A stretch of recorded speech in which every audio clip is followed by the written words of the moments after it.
在现代的社会，在谈判桌上，如果你不懂得眨眼心理学，你就可能先输掉一半了。如果你知道这项微表情观察，那你就可以在当下快速的读懂对方的内心世界，他的意愿、情绪、隐瞒还是疑虑。不管你是在销售或是谈判，你就可以把掌控权掌握在自己的手里。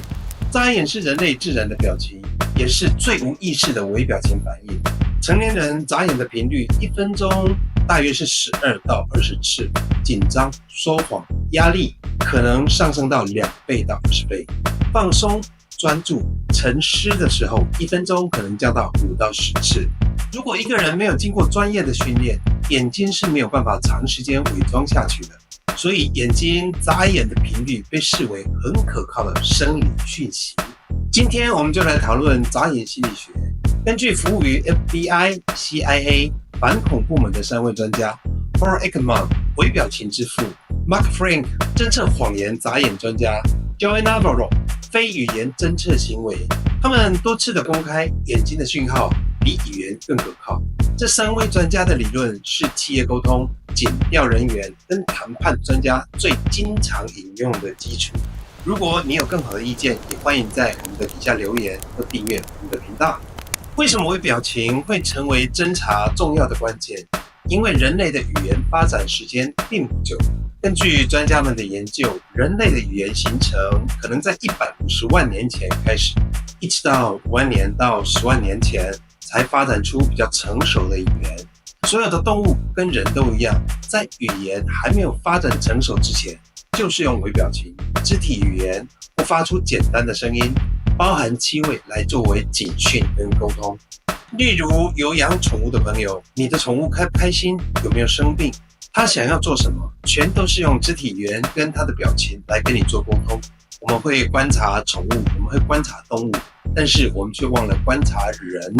眨眼心理学最常用到的5个重点。第一点，紧张、焦虑，眨眼的速度会变快。当一个人承受压力，面对审问、受质疑，觉得不舒服的时候，眨眼的次数自然会明显的加快，可能连续眨眼个3到5次。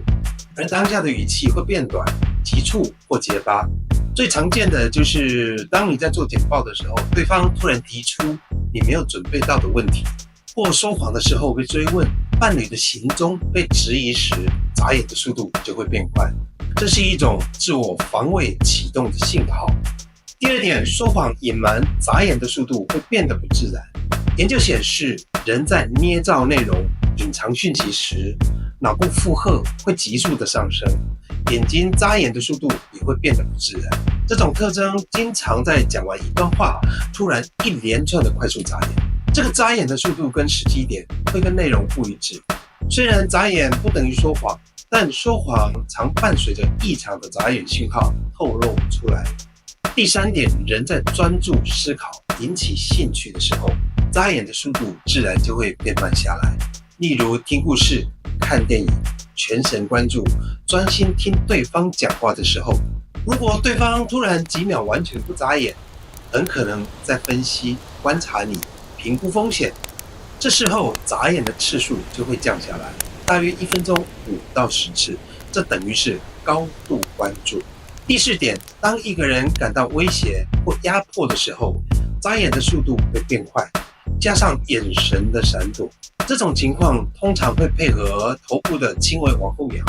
或者是低头，或者把脸侧向左边还是右边。这是一个很明显焦虑不安的讯号。最常见的情况是被施压、情侣之间的质疑，谈到敏感话题的时候，会想闪避或转移话题。第5点，如果对方说话的时候，眨眼的速度变慢，眼神停留的时间变长，脸部的肌肉放松，这代表对方感到安心，对你有好感，觉得跟你聊天可以很放松，也是一种信任的表现。但是也不能单靠眨眼的速度就判定一个人当下是不是说谎还是隐瞒。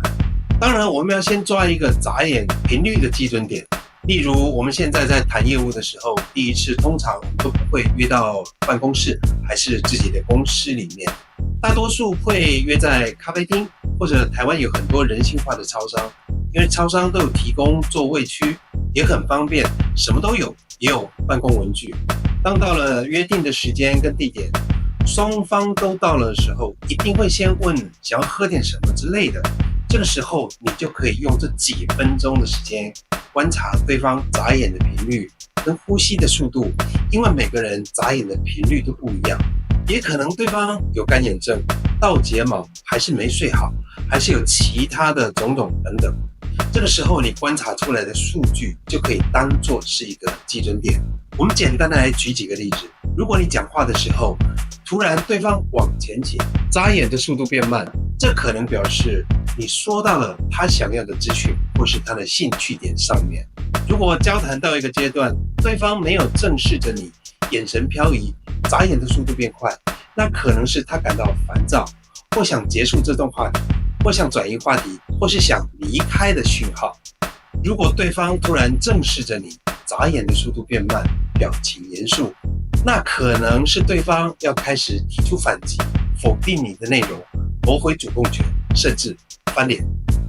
如果对方把抱在胸前的手放下，往后躺，表情轻松，眨眼的速度回到正常，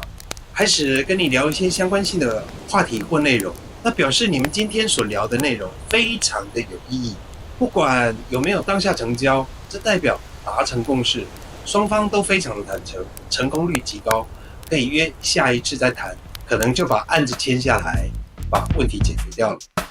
以上跟大家分享了几个重点，可以应用在生活上的几种情况，例如在情感生活当中，在工作场合、商业谈判，在家庭当中的情感连结更密切，因为每个人多少都有点小秘密。